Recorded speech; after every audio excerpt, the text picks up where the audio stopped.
لو بتحبي اللازانيا يبقى الفيديو ده ليكي. تعالي شوفي بقى، شوفي الجمال والحلاوة، شكلها زي المكرونة بالبشاميل بس مختلفة شوية في الطعم وفي الشياكة يعني.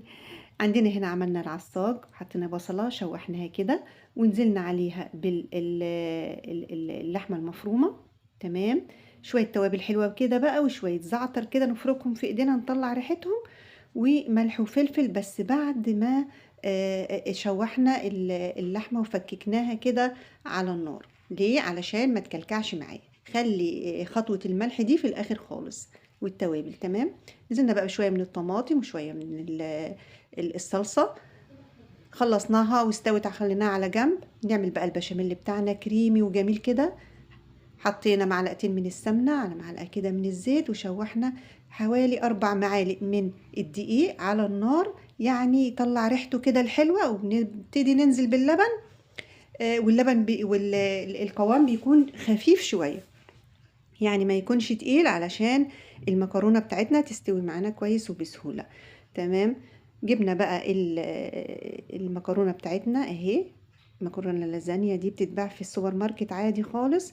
نزلنا جبنا الصينية بتاعتنا دهناها بشوية من الزيت، وبعدين حطيت مغرفة كده من البشاميل في القعر. رصيت اللازانيا ونزلت ببشاميل بالفرشة كده بدهن وبخلي يعني مغرفة كده بحيث ان القوام يكون زيادة بشوية، علشان المكرونة بتاعتي دي نية مش مستوية مش مسلوقة، بتتحط كده. تمام. هتستوي بقى معايا بالشكل دوت، وهبدأ ارص راق وراق. راق مكرونة مع راق بشاميل مع راق عصاج. وهبدأ ان انا ارص بالشكل ده كويس قوي القطع بتاعتي. تمام بالشكل ده اهي راق وراق كده. لازم انزل بالبشاميل على المكرونة ويكون خفيف علشان تبتدي تتشرب كده وتستوي معايا في الفرن وتبقى حلوة جدا. تمام بالشكل ده. حطينا العصاج نزلنا براق، يعني حسب ما انت عايزة كده اعملي.